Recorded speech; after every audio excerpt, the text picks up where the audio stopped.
direitinho dessa vez. Você pode me mandar esse? Vai estar na sala SAP slide também. Bom, é isso aí. Bom dia, pessoal. Boa tarde, boa noite. Dependendo de quem está assistindo, vocês estão aqui na sala. Né? Hoje a gente vai falar sobre dois filósofos importantes para o direito, né? O Hegel e o Karl Marx. Né? Não vou me aprofundar muito em Marx, porque não vai dar tempo, mas pelo menos a parte de Hegel a gente vai ver completa aqui na nossa aula. Depois fica disponível para vocês slides lá na sala SAP. Tem um texto de aula também, mas ele tem umas 60 páginas, mais ou menos, esse trocinho aqui. Muita página aqui e tal, mas é um texto bem legal, tá? É até melhor do que o do livro. Quem quiser, vou deixar lá disponível para vocês na sala SAP também, vocês podem pegar lá e estudar por ele também, porque, aliás, eu acho que ele está mais completo do que o do livro, né? Porque tem algumas coisas que não estão no livro. Bom, os objetivos da nossa aula de hoje são esses aí. Primeiramente, a gente vai compreender os fundamentos do idealismo hegeliano, a influência na filosofia jurídica, né? A gente vai aprender o que é o idealismo, como é que ele surgiu, depois daquela fase da Idade Média, que a gente já passou. Vamos analisar a crítica marxista ao pensamento de Hegel. Então, o Marx ele faz uma crítica direta a Hegel. E depois nós vamos discutir as implicações dessas filosofias, tanto a hegeliana quanto a marxista, para o direito e para o Estado moderno, certo? Então, comento para vocês, já está lá na sala SAP para vocês a parte que trata de Hegel e os atos antidemocráticos. Peguei ali o que a gente pode encontrar, né, de traços hegelianos ali naquela decisão. Eu peguei as ações penais, elas estão lá também, se quem quiser acessar o link das ações penais, são todas lá. Peguei uma das ações penais ali, descaracterizei e coloquei lá como perguntas para vocês verem como é que funciona lá. No final da aula a gente vai fazer isso. Bom, vamos dar uma revisada aí, o que a gente já viu até hoje. Né?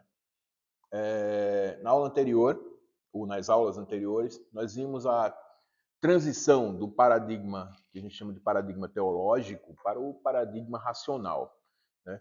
Nós vimos que na Idade Média, com Santo Agostinho, São Tomás de Aquino, né, entre outros, Santo Ambrósio, que não deu para a gente se aprofundar, e outros que tem mais, né, Guilherme de Ockham e outras coisas.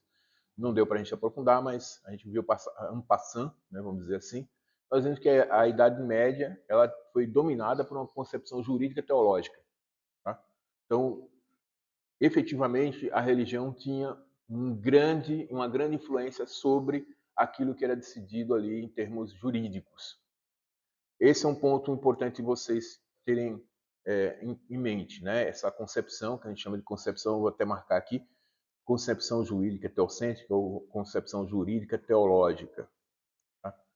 A justiça, logo, emanava de uma vontade divina, né? Seja ela qual for, né? Ali, naquele momento divino, ali também era muito da cabeça de cada um, né? Era defendido por Santo Agostinho, essa posição, e foi sistematizada por Tomás de Aquino, como a gente viu que depois ele veio com outras visões sobre a questão jurídica. Um unia o teológico ao jurídico, e o segundo dizia, não, olha, a teologia é uma coisa, a filosofia é outra, então a razão e a fé estavam ali em dois patamares distintos, mas elas se juntavam na hora das decisões jurídicas. Isso era o Tomás de Aquino. Tá? A gente viu que o direito ele tinha um fundamento teológico, né? Santo Agostinho, a justiça não poderia ser aferida pela razão humana, porque o ser humano era um ser imperfeito, né? Ou pela sua ação, mas ele defendia que essa questão de justiça era só pela graça de Deus, subordinado todo o direito que existia a uma lei chamada Lei Eterna, que foi uma das questões que vocês responderam no nossa prova. Né? Bom, outra coisa que a gente viu também, de importante, foi que São Tomás de Aquino, depois da época de São Agostinho, ele começou a criar um racionalismo moderado. Né? E esse racionalismo moderado, ele permitia, de certa forma, que o ser humano usasse a sua razão para alcançar algo da lei natural. Né? Ele era acessível pela razão humana, lembrando que Santo Agostinho não acreditava nisso, porque ele dizia que existia a cidade de Deus e a cidade dos homens, né? A cidade de Deus era a perfeição e era dali que emanava a justiça. No caso aqui de São Tomás de Aquino, ele dizia que sim, o ser humano conseguiria alcançar essa razão de alguma forma, Entretanto, essa razão era algo dado a princípio ao ser humano e que aquela razão dada a princípio ao ser humano, ela tinha algo de divino, estava subordinada também ao divino. Né? Aqui a gente tem um ponto importante, que depois a gente vai precisar entender ele. Quando São Tomás de Aquino começou a dividir esse negócio de fé, a razão, teologia, filosofia, tal, o mundo já estava em transformação. Né? Ou seja, as pessoas já não estavam levando muito a sério essa ideia de que Deus é quem dava os comandos, etc., e você obedecia, que aquilo ali era assim e tal. Então já existia uma certa racionalidade, a ciência já estava surgindo. Para quem não sabe, ciência é algo novo. Né? Nicolau Copérnico já tinha falado sobre a Terra não é o centro do universo, isso aqui não é o centro do universo, a gente tem outras coisas além daqui. Então já tinha alguns questionamentos a respeito disso. O poder papal, ou seja, o poder do Papa, já estava ali em questionamento. De tal maneira que, qual era o caminho mais fácil? O caminho mais fácil era eu dizer, não, o ser humano também consegue alcançar a razão divina, né? Entretanto, ela é subordinada a aquilo que Deus quer, aquilo que Deus acredita que é correto e que ele deixa o ser humano entender o que é o bem e o que é o mal. Foi isso que a gente viu. Né? Dizer, olha, o bem e o mal, todo mundo já sabe o que é, Deus já deu esse discernimento a todos vocês. Veja lá, mas quem comandava esse discernimento ali, quem era a pessoa, em última instância, que iria decidir, era o Papa. Né? Então, o poder papal, o poder do clérigo ainda estava muito forte, mesmo com essa utilização da razão. Tem que lembrar também que a imprensa, ou seja, as coisas impressas, ainda não existia.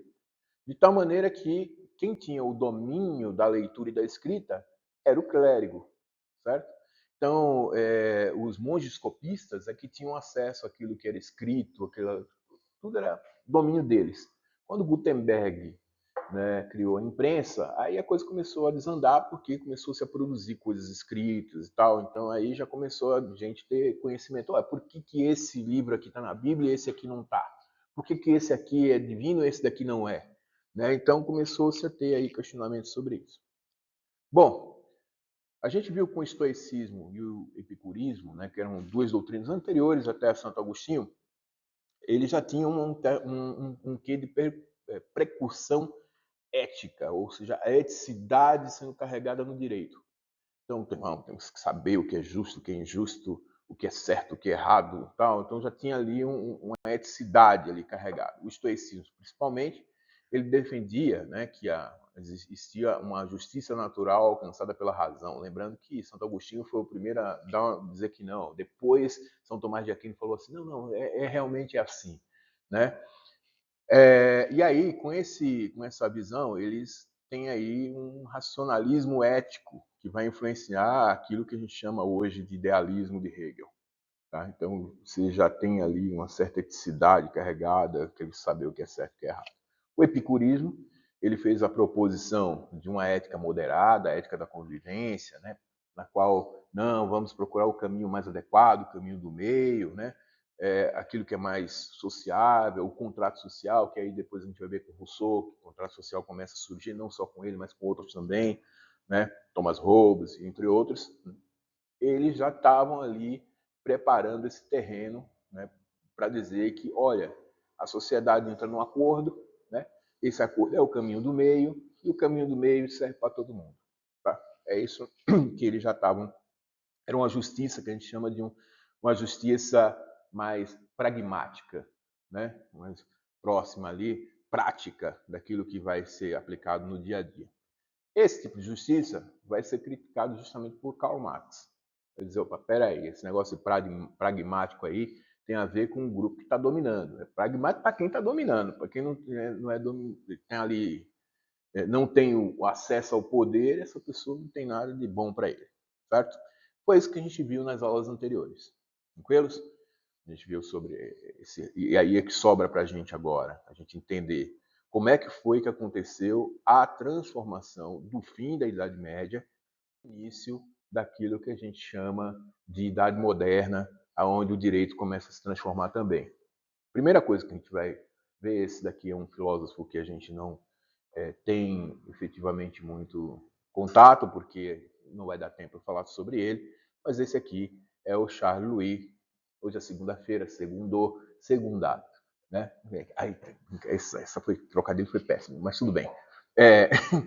O Charles Louis de Segundado, que é ele também chamado de Barão de Labrede, ou Montesquieu, como vocês sabem, ele veio com uma teoria importantíssima, que foi a teoria da separação dos poderes. Então, uma das coisas que acontecia é que todo o poder era concentrado no soberano, né? E ele, como um iluminista, um pensador do iluminismo também, ele começou a pensar, não, temos que ter uma separação de poderes para ter um sistema de freios e contrapesos, em que um poder pode dar um freio ou fazer um contrapeso àquilo que o outro poder está fazendo, para que não exista uma coisa autoritária, absolutista, né? Então, ele tem essa teoria, que a gente chama de teoria da separação dos poderes, que está escrito na obra dele chamada O Espírito das Leis, né, uma obra muito conhecida, na qual ele defendia que o Estado deveria ser dividido em 3 ramos independentes. Quais seriam esses ramos? O legislativo, o executivo e o judiciário. Tá? O legislativo é o que faz as leis, o executivo as executa e o judiciário julga de acordo com as leis. Bom, só por isso vocês já sabem que nos dias de hoje, muito essa tripartição dos poderes não está sendo mais respeitada, né? Você tem legislativo que tem verba que pode aplicar, né, que é esse orçamento que a gente tem, você dá um orçamento para o legislativo para ele aplicar o orçamento. Ele não deveria fazer isso, ele deveria criar as leis, né? Quem faz essa execução é o executivo. Mas nós não temos mais esse sistema de freios e contrapesos. Logo, o que acontece? O legislativo tem mais dinheiro, por exemplo, do que programas que um governo, a parte executiva tem, e ele faz a aplicação do jeito que ele bem entender. Né? Ou seja, independentemente de quem sejam as pessoas, qualquer um pode pegar o dinheiro, 50 milhões para um deputado, ele pode aplicar 50 milhões. Pra você ter uma ideia, 50 milhões é 50 vezes mais do que a verba que é dada para você dar um valor para aquele aluno que está estudando no ensino médio, que a gente chama de pé de meia agora. É 50 vezes mais. Aquela verba lá é 1 milhão. Um deputado tem 50 milhões. Então, assim, é uma coisa meio absurda. Tá?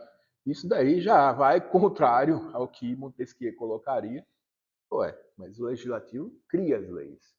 O executivo as executa. O orçamento e a execução dele é pelo executivo. Mas a gente não tem mais esse sistema de freios e contrapesos. E o judiciário julga de acordo com as leis.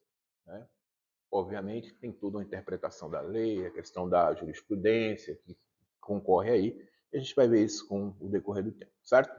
Mas aí nós temos o primeiro Montesquieu trazendo uma diferença daquilo que era a Idade Média para o momento que está se vivendo agora.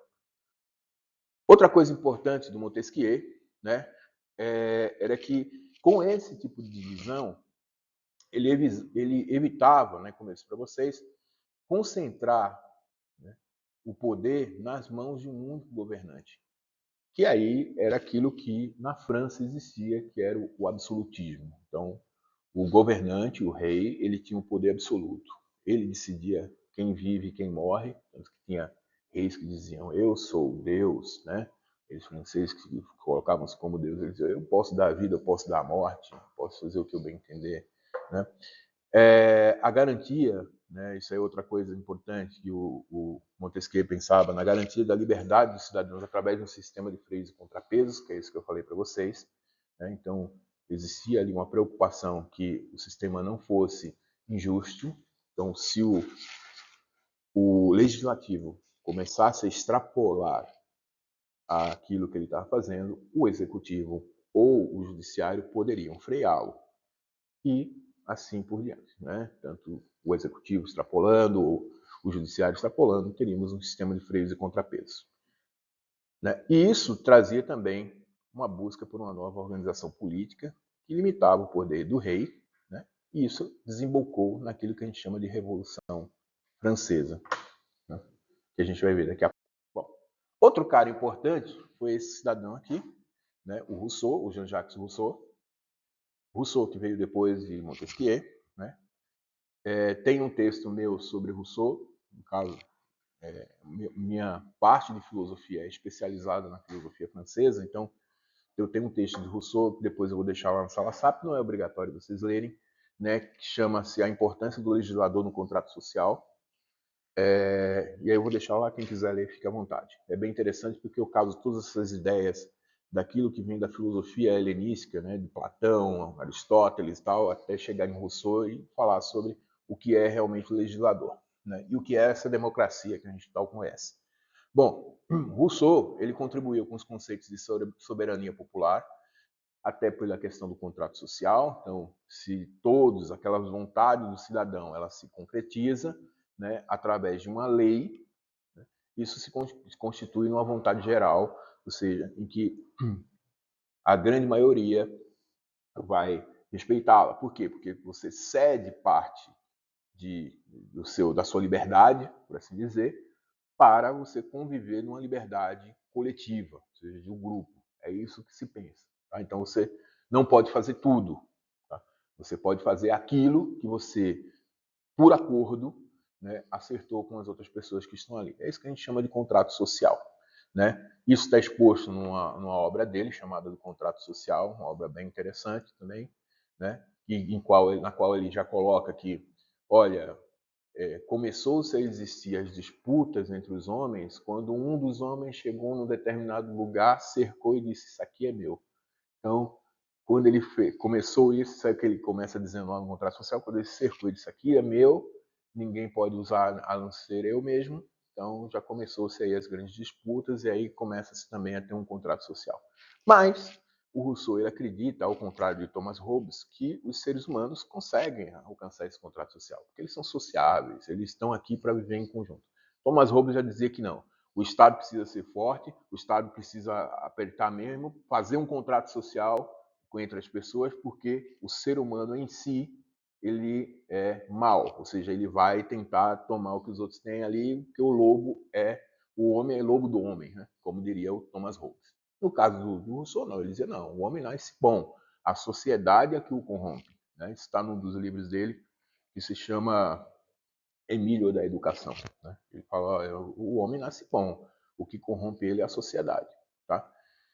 Bom, ele argumentava que a autoridade política legítima reside no povo, ou seja, na vontade que esse povo vai manifestar, e o governo deve expressar essa vontade coletiva na sociedade. Ponto importante, porque mais para frente a gente vai ver que Hegel vai pegar uma parte desse pensamento de Rousseau para levar para ele. Outra coisa importante aqui, né? Na Revolução Francesa, Rousseau não viu a Revolução Francesa, porque a Revolução Francesa aconteceu em 1789, ele e Montesquieu já tinham morrido, né? Então, esses conceitos eles foram invocados para justificar a derrubada da monarquia, o estabelecimento de um governo de vontade do povo, teoricamente falando. Tá? Vocês sabem que o lema da Revolução Francesa, né, era liberdade, igualdade e fraternidade. Até hoje é o lema da bandeira, né, da França. Pois bem, a Revolução Francesa não foi uma revolução do povo, efetivamente. Né? Foi uma revolução burguesa, ou seja, uma revolução de um grupo que tinha uma certa posse dentro da França e que se viu incomodada pelo poder absolutista do rei, pela cobrança de impostos, né, excessivos do rei e pela proteção do rei ao clérigo, né, que já era uma característica da Idade Média. A gente viu lá. Então, protegia o clérigo, tal, e ali cobrava impostos desse pessoal, eles resolveram se revoltar. O povo foi levado junto, foi junto, tá? E aqui a gente tem um ponto importante para entender, para depois a gente chegar lá no Hegel, porque tudo isso que eu estou falando para vocês vai influenciar Hegel. O socialismo, tal qual vocês o entendem, né, ele surgiu aqui. Então, socialismo é uma revolta burguesa, uma revolta de povo. Isso é uma coisa que tem que se entender. É um socialismo chamado socialismo utópico. Por quê? Porque é um socialismo que nasce de ideias. Ideias como a de Rousseau, que a gente acabou de ver, ideias como a de Montesquieu, né? Que os poderes têm que ser tripartidos, que a vontade do povo tem que prevalecer. Então, são ideias, certo? Que aí a gente chama de iluminismo, que é o século das luzes, que vai surgir aí. Tá? A ciência já estava a todo vapor e tal. Pois bem, né, esse grupo resolveu que não poderia mais se render ao poder absolutista do rei. O que eles fizeram? Tiraram o rei do poder, teve a revolta da Bastilha, né? A Bastilha era uma prisão onde as pessoas eram colocadas e tal. Eles invadiram a Bastilha, soltaram todo mundo, tal, prenderam o rei, prenderam a rainha. Você já conhece ela, a rainha Maria Antonieta, né? Que depois teve a cabeça cortada junto com o rei também, né? Então, houve toda essa revolta ali. Quando se formou o primeiro governo, né? Ou seja, depois que eles derrubaram o rei, eles criaram um local chamado Assembleia. Assembleia, que seria a Assembleia do Povo, né? Mas de um lado sentavam os clérigos e a nobreza, que era do lado direito da mesa, o clérigo e a nobreza. E do lado esquerdo sentavam-se os burgueses, né? O pessoal que era livre, profissionais livres, né? Como o pessoal diz, que tinha dinheiro, tá? Então eles se sentavam do lado esquerdo da mesa. Aí só falta uma coisa. E o povo? Onde é que eles ficavam? Né? Grande maioria das pessoas eram chamadas de sans-culottes, ou seja, sem calça. Né? Pessoal pobre mesmo. Né? Esses sans-culottes, eles não estavam sentados nem à direita nem à esquerda. Eles ficavam assistindo, né, ao pé da mesa lá, e quando eram instados a votar na Assembleia, eles iam para o lado que mais lhe convinha. Se o lado direito oferecesse mais coisas boas para eles, eles votavam pelo lado direito. Se o lado esquerdo votasse, eu ia para o lado esquerdo. Né? Era um grupo chamado Sans-Culottes, que sentava lá no meião, lá no fundão da mesa, enquanto o lado direito e o lado esquerdo decidia, e o presidente da Assembleia, que era uma pessoa eleita entre esses caras que estavam aqui, era quem decidia o que, no final, né, como que julgava ali a situação. Então, isso aqui foi o início daquilo que a gente chama de socialismo. Tá? É o socialismo utópico. E o início daquilo que a gente chama de esquerda-direita. Direita do lado de cá, esquerda do lado de lá, tal, bonitinho, tudo muito legal. Foi esse o início. Bom, aí surgiu, né, durante a Revolução Francesa também os direitos, a Declaração dos Direitos do Homem e do Cidadão, e leia-se bem, direitos do homem e do cidadão, porque mulher não tinha direito ainda, né? Então estava ali uma coisa meio, inclusive mulheres se revoltaram com isso, depois criou-se direito das mulheres, hoje chama-se direitos humanos, tá? Mas não é, aqui já foi um início disso, né? Esses direitos do homem e do cidadão, essa declaração foi fundamental para essa revolução, porque estabeleceu ali como que seria a convivência entre aquelas pessoas, né, dos socialistas, aquilo, socialização entre eles, né? Refletiu muito dos princípios de Rousseau sobre a igualdade, sobre direitos inerentes a todos os indivíduos como membros da sociedade. Então, toda aquela ideia de Rousseau, que já tinha morrido, né, acabou caindo ali nesses direitos do homem e do cidadão. Certo? Esse é um ponto importante da gente entender. Bom, mas nesse tempo, depois que houve essa evolução, lembrando que o mundo já estava numa transformação grande, por volta de 1500 já tinha grandes navegações, o pessoal já estava descobrindo outros continentes, não sei o quê. Então a Igreja Católica começou a perder força. Né?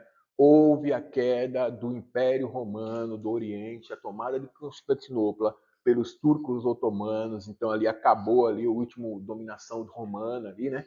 Eles tinham de poder, né? O Papa já estava enfraquecido, aí vai Martinho Lutero e faz uma reforma protestante, 1517, 31 de outubro, ele foi lá na frente da porta da abadia, ele era o quê? Ele era monge, né? Era um monge agustiniano, né? Professor de teologia, ele foi na abadia de Wittenberg, na Alemanha, e colocou lá as 95 teses, né, pregadas na porta, né, se opondo ao poder do Papa, principalmente. Né? Uma das coisas que ele se opôs é essa dominação papal que podia decidir o que era certo e errado. Ele já começou a se opor àquilo ali. E aí, nesses momentos, com a reforma protestante, com a queda de Constantinopla, o mundo começou a viver uma outra realidade. Então, não se fazia mais sentido em ter estados dominados pela religião. Isso não quer dizer que a religião não teve influência no Estado, né? Isso quer dizer apenas que o poder soberano, baseado na lei divina, estava começando a ser desfeito. Né? O Santo Agostinho, desculpa, Martinho Lutero, né? Ele se opôs principalmente à venda de indulgências, mas também nas teses dele tem vários pontos de divisão, na qual ele começou também a dividir o cristianismo ocidental do cristianismo oriental, né? E aí teve outros que também fizeram parte da reforma protestante, como Calvino, tal. Então aí o poder da igreja começou a se esfacelar, certo? Pois bem, aí a gente vem para o nosso Hegel. Agora sim, vamos falar do personagem. Entendendo esse contexto que eu dei para vocês, né? Hegel viu tudo isso acontecer. Hegel viu a Revolução Francesa e se empolgou quando ele era jovem. Ele falou, nossa, que maravilha, uma revolução, liberdade, igualdade, fraternidade, isso é muito correto, é muito bom e tal. As ideias me empolgaram muito. E isso fez com que ele pensasse um sistema também baseado em coisas parecidas, mas ele se desiludiu. Hegel se desiludiu porque a Revolução Francesa, como eu disse para vocês, foi uma revolução burguesa. Em algum momento, meu filho, aquele grupo que seria o povo não ia estar com o pessoal que era os revolucionários. Ele ia se revoltar contra eles. Foi o que aconteceu. Só que na revolta, quem tinha poder eram os revolucionários. O que eles fizeram? Corta a cabeça.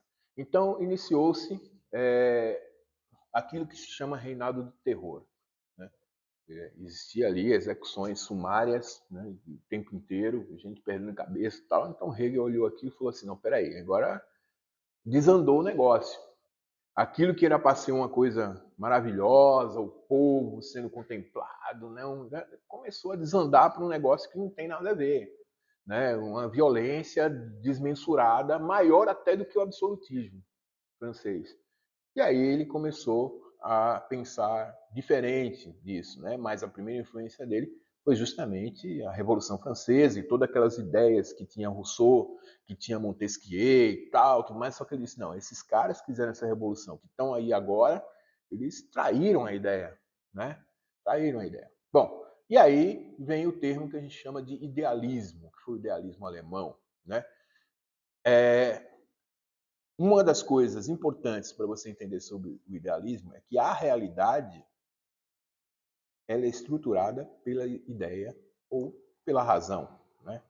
Ou seja, você cria o mundo que você imagina que é.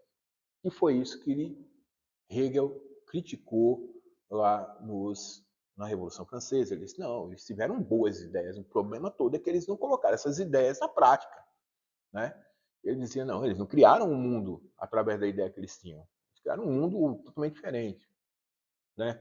Então, afirma o quê? Que a matéria é uma experiência, né?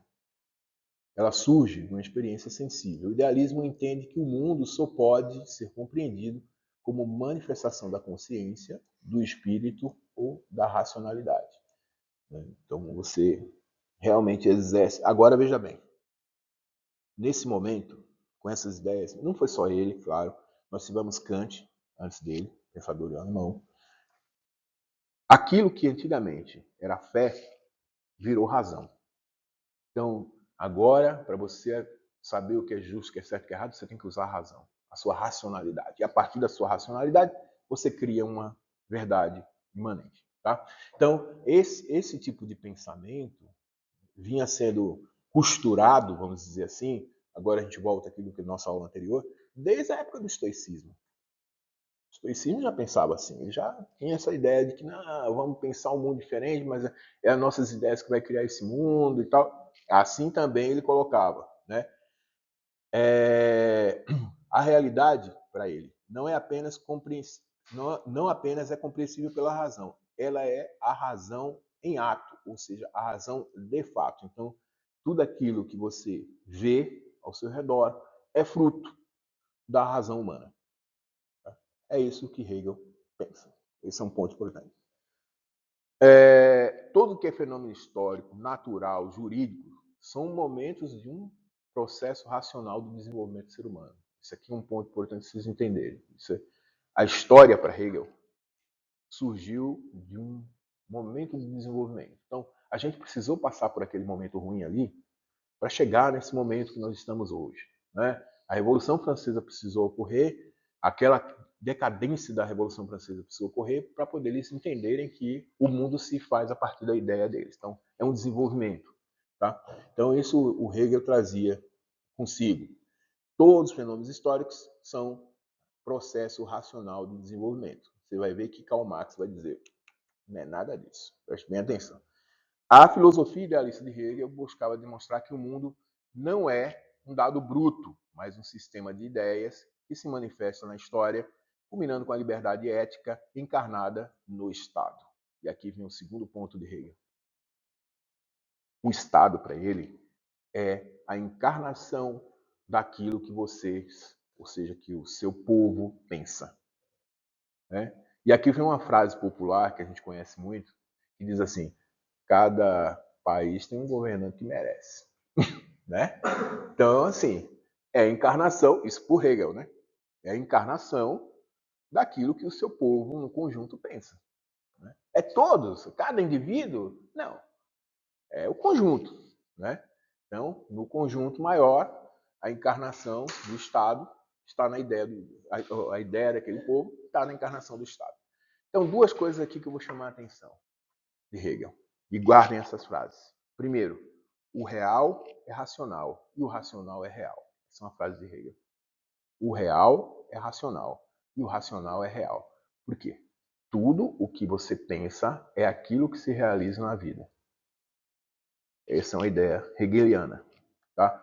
E aí a gente pode falar um pouco sobre a fenomenologia, que é uma das coisas que Hegel pensa, a questão do senhor e do escravo. Né? Ele diz assim, olha, o senhor só é senhor porque ele se reconhece no escravo. Porque se ele não tivesse escravo que o reconhecesse, ele não seria senhor. Né? E vice-versa. O escravo só é escravo porque ele reconhece o senhor. Se ele não reconhecesse, ele não seria escravo. Certo? Por quê? Porque o que cria a realidade é a racionalidade. Se ele racionalizou o fato dele ser o senhor, ele é o senhor porque ele tem os escravos e o escravo reconhece ele. É isso o que Hegel efetivamente colocava, a grosso modo. Né? Esse trecho está na Fenomenologia do Espírito, né, que é um livro de hegeliano, e que trata justamente disso. O real é racional e o racional é real.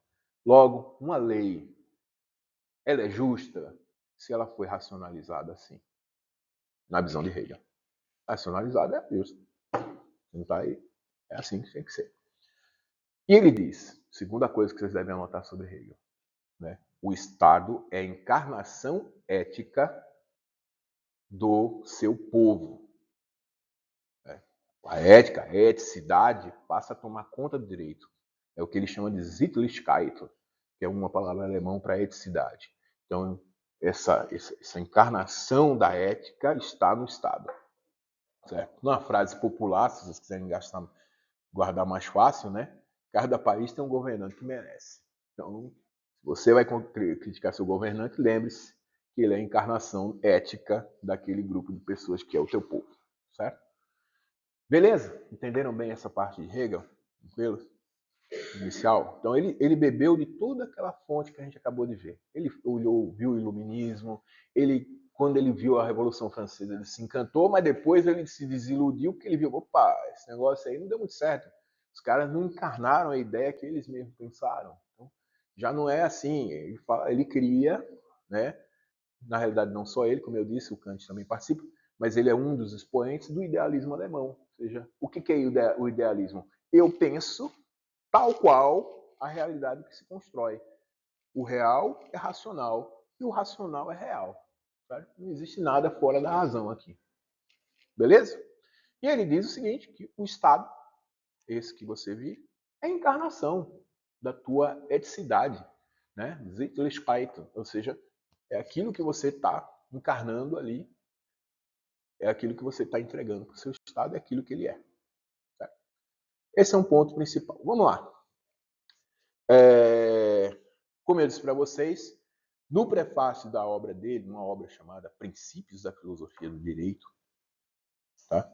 Ele já coloca a frase que eu acabei de falar para vocês, o real é racional e o racional é real. Tá? Então ele já coloca claramente isso. Então não existe nada fora daquilo que nós racionalizamos e para que isso seja concreto, deve se tornar realidade. Tá? Para Hegel, o real se constitui e se revela por meio de contradições que exigem sua própria superação. E aqui a gente vai entender um outro ponto dele. Em um movimento contínuo de negação, no qual a verdade se manifesta na totalidade dinâmica. O que ele quer dizer aqui? Como eu disse para vocês, logo no slide anterior, ele acredita que o ser humano está numa marcha de desenvolvimento. Certo? Veja bem uma coisa. Essa ideia não é originária dele. Muitos outros pensadores pensavam a mesma coisa. O ser humano está se desenvolvendo, está crescendo. O positivismo de Augusto Comte, ele já coloca isso, né? O ser humano, a idade vai se desenvolvendo, vai melhorando e tal, tudo mais. Hegel pensava a mesma coisa. Só que ele dizia, existe um processo que o ser humano passa, que é um processo de superação daquilo que ele já teve. Então, quando ele viu a Revolução Francesa, as boas ideias se tornarem uma coisa degenerada, ele pensou, não, aqui o que acontece é o seguinte, existe a negação da negação, né? Existe a negação e a negação da negação. Aí vamos ver como se aplica isso na lei. Isso aqui está no princípio da filosofia do direito dele. Ele diz, se você tem uma lei, e essa lei é racional, a pessoa que infringiu a lei, ela está negando, a princípio, aquela lei que é racional. Certo? Neste momento, olha, preste bem atenção nisso. Neste momento, a pessoa nunca pode alegar desconhecimento. Por quê? Porque ela sabe que tem uma lei. Ela está negando aquela lei. Ela está infringindo a lei. Certo? Então, esse é um processo de negação de algo que é racional, que é a lei. Por quê? Porque o Estado é a encarnação ética do seu povo. Então, logo, se a lei está ali posta pelo Estado, você está negando uma coisa que o Estado colocou. Ponto. Essa parte vocês entenderam, né? Então, se você comete um crime, você está negando aquilo que está na lei. Você não pode alegar desconhecimento porque você acabou de negar a lei. Certo? E o que é a pena? Para Hegel. Ele diz, a pena não é um castigo. A pena não é uma vingança. Não. A pena é a negação da negação. É eu dizer para aquele cara que negou, dizer, não, você está errado. E por isso você vai ser punido. Então o castigo é a negação da negação. E a reafirmação do direito como tal. Certo? Como é que eu restabeleço a paz dentro de uma sociedade? Eu estabeleço uma lei. Aquela pessoa que descumpriu essa lei, ela é penalizada para que eu estabilize novamente a sociedade. Certo? É isso que Hegel disse. Ele diz, quando você comete um delito, né? Você transgride uma lei, você está negando um direito que já existe. Está negando uma lei já posta. Uma lei racional. Quando você é punido, é a negação da negação. Ou seja, estão negando a você que você está correto, você está errado. Você agora vai ser punido para que se restabeleça a razão tal qual ela é. Certo? Isso é um processo dialético. É isso que a gente chama, em termos jurídicos, de dialética hegeliana. De tal maneira que a pena não é castigo, não é vingança. A pena é o restabelecimento da lei racional colocada pelo Estado. É a negação da negação num processo. Certo? Entenderam essa parte de Hegel? Tô claro? Eu sei que é. Porque Hegel, eu estou facilitando, porque Hegel é bem mais complexo que isso, né? Estou falando de uma forma mais simples, mas essa é a ideia que ele tem. E é isso que eu quero que vocês guardem. Tá? Que as questões que a gente vai abordar isso. O que é a pena para Hegel? O que é um delito? Por que uma pessoa não pode dizer eu desconheço? Né? No nosso direito, você não pode dizer eu desconheço. Né? Aquilo porque você acabou de cometer um crime que já está estabelecido pelo Estado como crime. Tá? Então, o Estado, nesse sentido, é a realidade efetiva da vontade substancial, que é racional para si, uma unidade da liberdade subjetiva e da liberdade universal. O que ele quer dizer isso com liberdade? Hegel disse, você é livre. Você é livre porque você cumpre o direito tal qual ele está sendo colocado pelo Estado. Você não é livre porque você faz o que você quer. Entendeu? Ele diz, tudo, isso já vem desde o estoicismo, tudo é permitido a você, mas nem tudo é lícito. Porque a liberdade coletiva, a liberdade individual, depende do seu exercício de liberdade. A liberdade universal, desculpa, depende do seu exercício de liberdade individual. Logo, se você infringe essa liberdade universal, você está descumprindo a lei. Certo? É assim que se mantém a sociedade pacífica, para Hegel. Então, liberdade para ele não é fazer o que você quer, é fazer aquilo que o Estado ou as leis permitem. Essa é a liberdade universal. Você abre mão da sua liberdade individual para viver na sociedade. Certinho? Entenderam essa parte? Ficou bom? Beleza? Tá. Esse é o conjunto daquilo que a gente deve entender de Hegel. Certo? Vou dar uma parada aqui para vocês fazerem perguntas aí. Bom, agora depois que eu já expliquei, vamos retomar aqui a nossa aula aqui. Né? Nesse momento, Karl Marx ele surge depois de Hegel, mas depois de Hegel já ter morrido, né? Ele foi um dos grandes leitores de Hegel. Né? E ele faz críticas duras àquilo que Hegel pensava. Né? E as críticas dele são direcionadas especificamente para o fato de Hegel, como eu disse para vocês, imaginar a sociedade como fruto da ideia racional do homem. E imaginar a sociedade desvinculada daquilo que a gente pode chamar de a realidade de fato. Né? E em que momento Karl Marx fala isso? Qual é a época que ele está, para você pensar isso? Ele está justamente no auge ali da Revolução Industrial, aonde existem alguns fatores que aqui estão para vocês. Né? Primeiro fator, a industrialização. Né? O trabalho artesanal, a produção que existia antes, que as pessoas, o cara que fazia aquela roupa, até hoje existe ainda alfaiates, mas os alfaiates, aquela roupinha bonitinha, feita sob medida, agora não vende mais. Os caras têm imprensa que faz 50 camisas, 300 calças em poucos minutos. Então, assim, agora ninguém vai comprar de um alfaiate sob medida. Vai pagar até mais caro. Enquanto você paga, vamos supor, 10 reais na industrializada, no alfaiate você vai pagar 30 reais que o cara está cobrando a mão de obra dele, que ele diz que é artesanal, tá? Não interessa, ninguém vai pagar por ele, vai pagar para aquele lá. É a mesma coisa, uma aqui, outra ali. Então, a industrialização começou a levar isso. Né? Então, aquele pessoal que era artesanal, tal, passou a não ter mais como vender os seus produtos. Né? E aí, o que acontecia? Segundo movimento, essas pessoas que moravam no campo foram para onde estavam as fábricas, porque lá tinha trabalho. Certo? Então, eles se locomoviam de lado da região do campo para as grandes cidades, e aí teve o grande movimento de urbanização.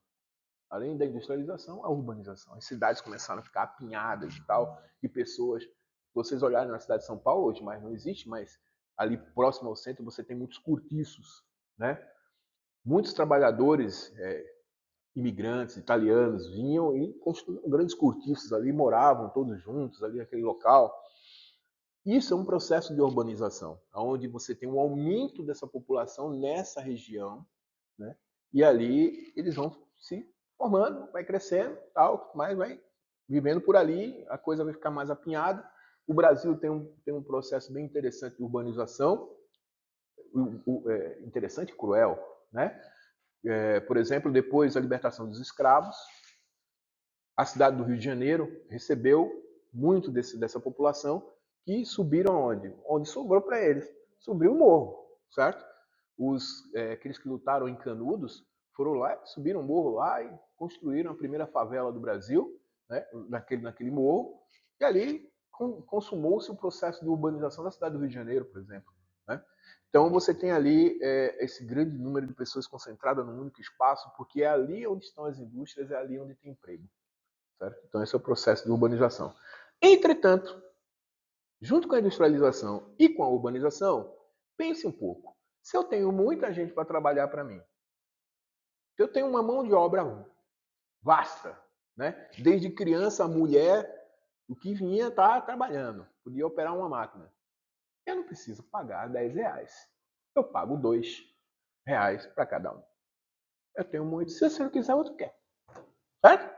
Então, essa é a ideia em que ia se construindo o mundo, de modo geral.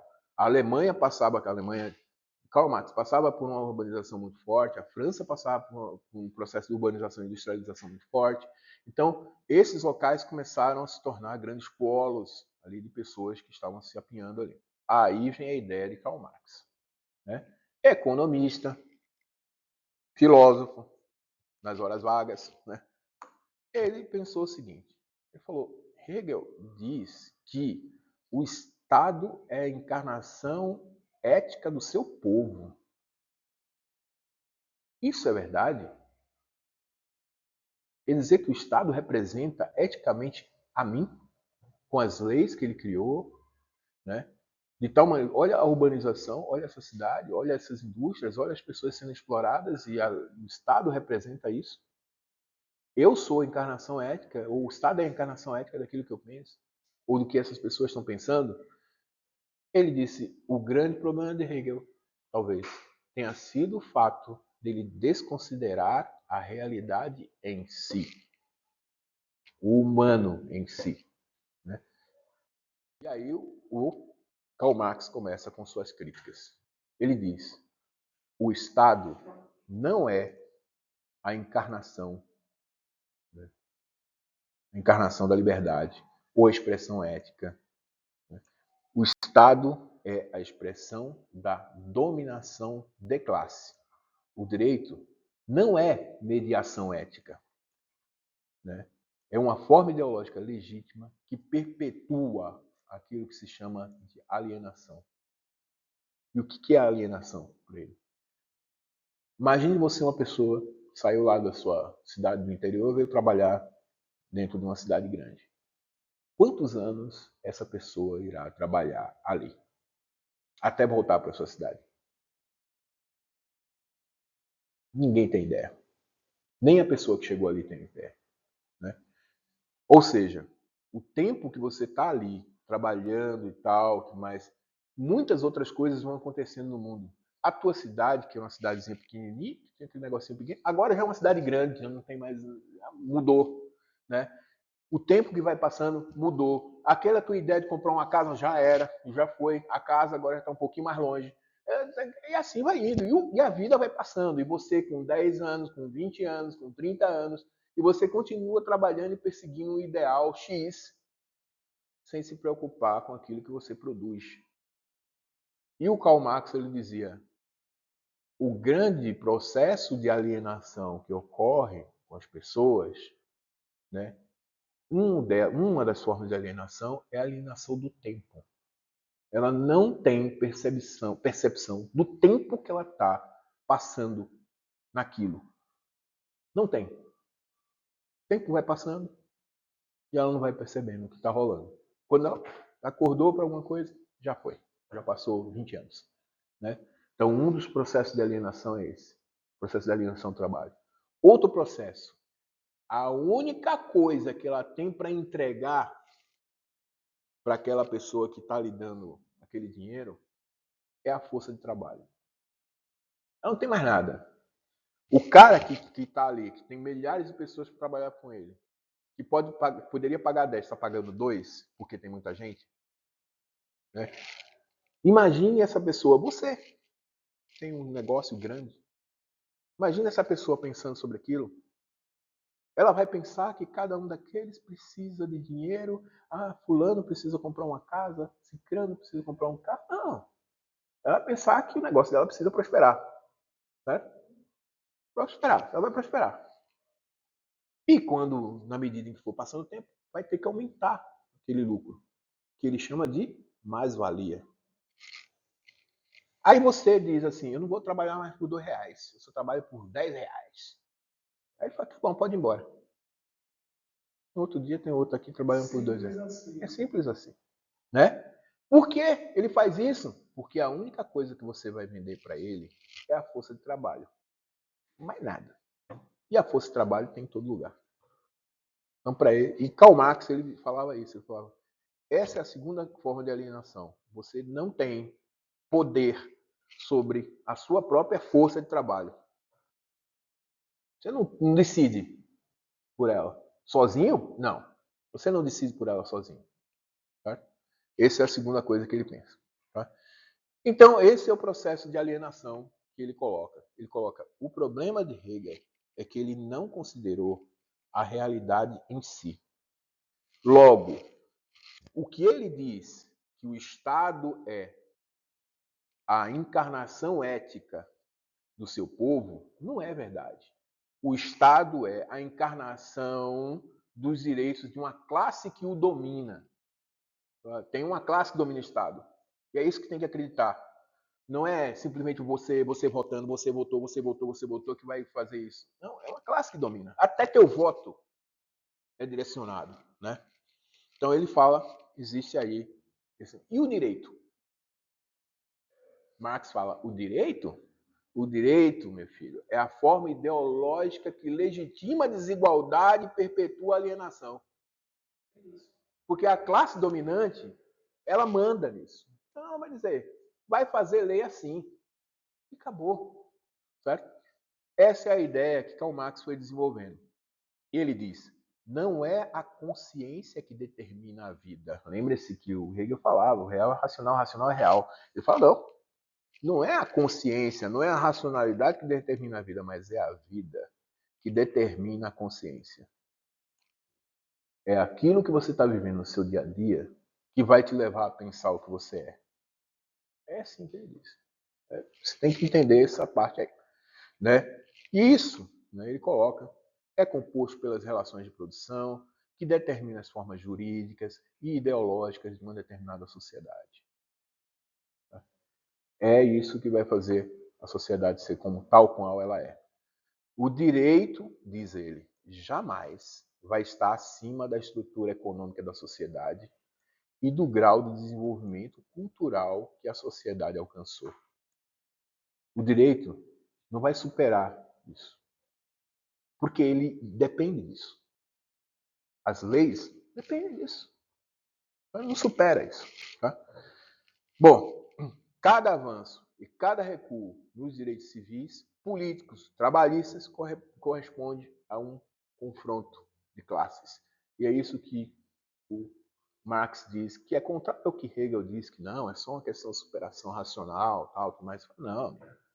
Se não tiver um confronto de classes, né? Hoje, o que a gente pode chamar de rico, amanhã, né, num conflito, pode ser o pobre. Então, eles vão ter um conflito, uma guerra de classes o tempo inteiro. Hoje é a dominante, amanhã é o dominado.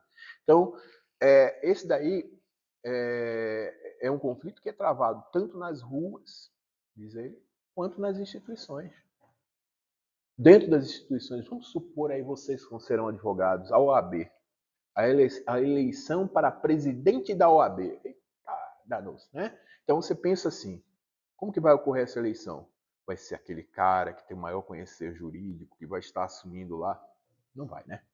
Vai ser aquele que tem o maior poder de influência entre vocês. Então, tem maior poder de influência, aquele que consegue circular entre vocês, ele vai ser o presidente da OAB, certo? Idem acontece em qualquer outra instituição que você puder encontrar na nossa sociedade. É do mesmo jeito.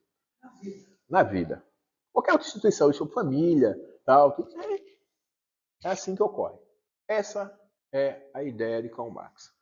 Para Karl Marx, dialética se constitui não por a questão racional, negação da negação, não sei o quê, as ideias que Hegel colocava. Ele falou, não, falta gente aqui. É isso que ele quis dizer. Falta gente, ou seja, falta você considerar que essas pessoas têm interesses distintos.